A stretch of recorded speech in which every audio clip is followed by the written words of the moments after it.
क्या कोई आवाज इतिहास को जिंदा रख सकती है? क्या एक साधारण तंबूरा भीम की गदा, अर्जुन का गांडीव और द्रौपदी के अपमान का साक्षी बन सकता है? और क्या एक गरीब आदिवासी परिवार की बेटी सदियों पुरानी परंपरा को पूरी दुनिया की पहचान बना सकती है? यह कहानी है पंडवानी की, और उस अमर आवाज की जिसने महाभारत को सिर्फ सुनाया नहीं बल्कि लोगों के सामने जीवंत कर दिया गया। भारत की संस्कृति केवल मंदिरों, स्मारकों और ग्रंथों में ही नहीं बसती, बल्कि उन कलाकारों की आवाज़ों में भी जीवित रहती है जो पीढ़ी दर पीढ़ी हमारी विरासत को आगे बढ़ाते हैं। छत्तीसगढ़ की पंडवानी परंपरा भी ऐसी ही एक अनमोल धरोहर है, और जब इस परंपरा का नाम लिया जाएगा तो पद्म विभूषण तीजन बाई का नाम सबसे पहले याद आएगा। उन्होंने यह साबित किया कि लोक कला केवल अतीत नहीं बल्कि भविष्य की पहचान भी बन सकती है। देखिए, संस्कृति किताबों से नहीं, लोगों की आवाज़ों से जीवित रहती है, और जब कोई कलाकार पूरी संस्कृति की आवाज़ बन जाए तो उसका जीवन इतिहास बन जाता है। हाल ही में महान लोक कलाकार तीजन बाई के निधन के बाद पूरे देश ने उन्हें श्रद्धांजलि दी, लेकिन उनके जीवन को समझने के लिए पहले हमें उस लोक कला को समझना होगा जिसे उन्होंने दुनिया भर में पहचान दिलाई। पंडवानी महान कलाकार केवल अपनी पहचान नहीं बनाते, वे अपनी संस्कृति की पहचान बन जाते हैं। यहाँ हम जीएस पेपर 1 में इसको देख सकते हैं। ठीक है, छत्तीसगढ़ की जीवंत जो है गाथा है, छत्तीसगढ़ी गाथा है, और इंडियन एक्सप्रेस से आर्टिकल आया था। और ये देखिए, भारत के राष्ट्रपति अन्य वरिष्ठ नेताओं छत्तीसगढ़ के रायपुर के 72 वर्ष की आयु में दिवंगत हुई महान पद्म विभूषण पुरस्कार से विजेता तीजन बाई को भावभीनी श्रद्धांजलि अर्पित की है। केंद्रीय विजन अगर हम बात करते हैं तो मौखिक गाथा गायन हो गया, ओरल स्टोरी टेलिंग, कि उस समृद्ध भारतीय परंपरा का अध्ययन है जिसने क्षेत्रीय स्तर पर लैंगिक रूढ़ियों को तोड़कर वैश्विक मंच पर अपनी पहचान बनाई। ठीक है,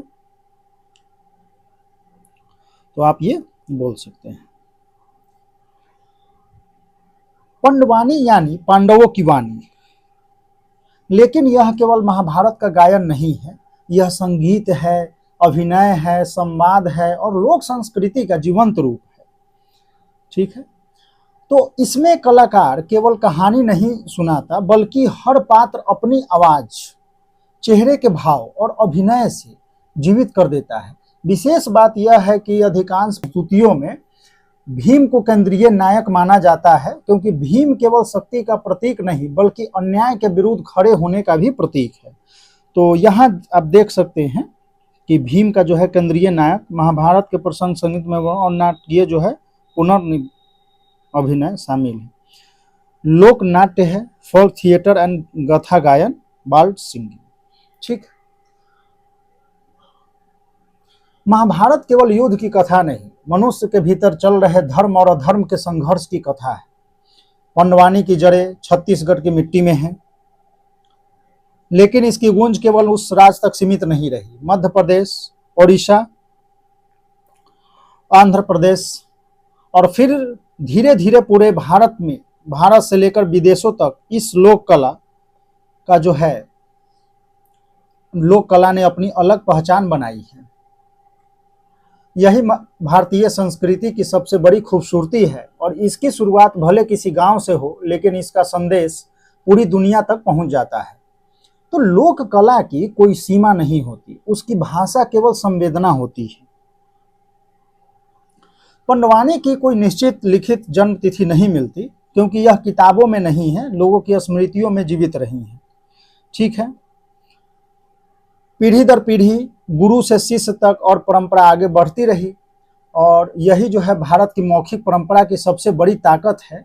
लेकिन एक समय ऐसा भी था जब इस मंच पर केवल पुरुषों का अधिकार माना जाता था, और मौखिक आख्यानों में माध्यम से जो है पीढ़ी दर पीढ़ी पहुंचाया गया है। बाउल गायकों और कथक कथावाचकों में काफी जो है समानता जो है देखने को मिलती है।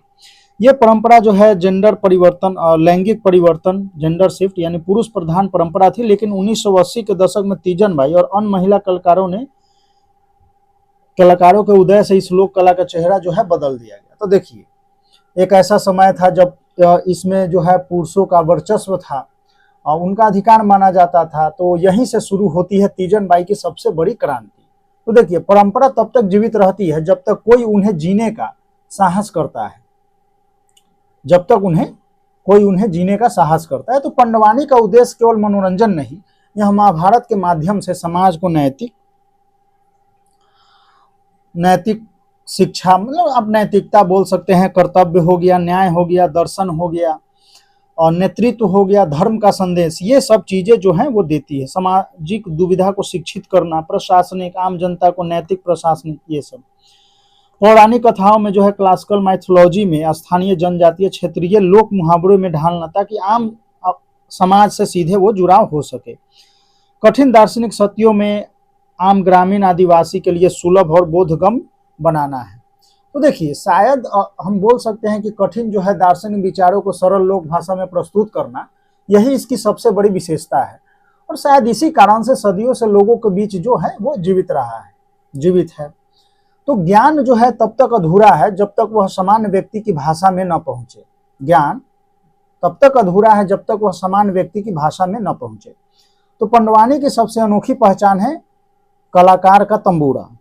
चलिए, तंबूरा और वाद्य वृंद और गायक के जो दो शैली है उस पर हम लोग चर्चा कर लेते हैं। तो देखिए, वही तंबूरा है जो कभी भीम का गदा बन जाता है, कभी अर्जुन का धनुष, तो कभी द्रौपदी के केस के रूप में रूपांतरित कर देता है, खुले केस, तो कभी युद्ध भूमि का प्रतीक। ठीक है, एक तारा तंबूरा। सहयोगी जो है वाद्य वृंद है, सपोर्टिंग इंसेम्बल, तो हारमोनियम है, तबला है, ढोलक, मंजीरा है। तो गायक जो है, वादक जो है, मुख्य रूप से साथ में इसके देते हैं, और सहयोगी गायक रागी सवाल पूछते हैं, हास्य और नाटकीय जो है टिप्पणियों के माध्यम से कथा वाचन के साथ जो है संवाद करते हैं। अब गायन की जो है दो विधाएं हैं, दो मुख्य विधाएं हैं। वेदमती शैली है, दूसरा है कपालिक शैली। वेदमती शैली में क्या होता है कि यह एक संरचित शैली है जो सबबल सिंह चौहान के महाभारत दोहा चौपाई छंद पर आधारित है, जहां पाठ की सत्यता पर जोर दिया जाता है। वहीं कपालिक में अत्यधिक सुधारात्मक अभिनय प्रधान शैली, जहां कलाकार अपनी स्मृति, रचनात्मक और व्यक्तिगत व्याख्या पर निर्भर करता है। तो तीजन बाई इस शैली की अग्रदूत। तो देखिए, हम यहाँ बोल सकते हैं कि यह केवल संगीत वाद्य नहीं बल्कि पूरी कहानी का एक जीवंत पात्र बन जाता है। पंडवानी की जो दो शैलियां हैं, वेदमती और कपालिक, कपालिक शैली में कलाकार अपनी कल्पना, अभिनय और भावों के माध्यम से जो है कथा को जीवंत करता है, और इसी शैली को विश्व भर में लोकप्रिय बनाने का श्रेय जो है तीजन बाई को जाता है। तो देखिए, जब कला में कल्पना जुड़ जाती है तब इतिहास भी मंच पर जीवित दिखाई देता है। तो पंडवानी केवल एक लोक कला नहीं बल्कि सामाजिक परिवर्तन का भी माध्यम बना है। इसने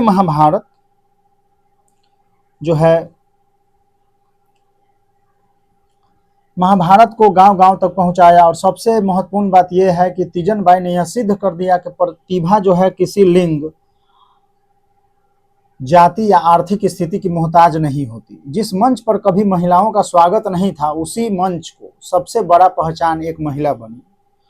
तो आप यहां से बोल सकते हैं कि लैंगिक बाधाओं को तोड़ा गया है, और जो है छत्तीसगढ़ और देश की ग्रामीण महिलाओं की लोक कलाओं के माध्यम से आत्म अभिव्यक्ति, सशक्तिकरण की प्रेरणा देती है।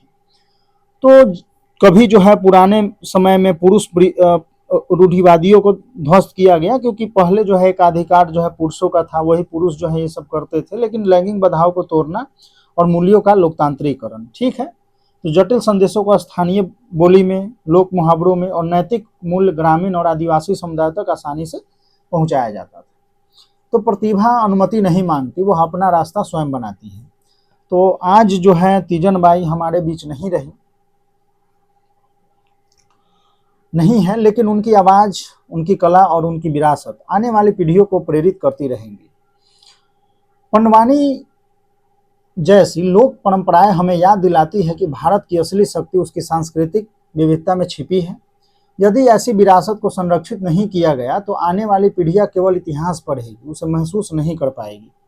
ठीक है, तो तीजन बाई का जाना पंडवानी लोक कला में एक स्वर्णिम युग का अंत है। उन्होंने विद्या वैश्विक मंचों पर पेरिस लंदन पहुंचकर अमर कर दिया। पंडवानी जैसी अमूर्त सांस्कृतिक विरासत का संरक्षण भारत के लोकाचार और क्षेत्रीय पहचान को जीवित रखने के लिए अत्यंत आवश्यक है। मेंस जीएस पेपर 1 जो है के पॉइंट ऑफ व्यू से आप इस क्वेश्चन को करेंगे तो देखिए यहां हम यही बोल सकते हैं कि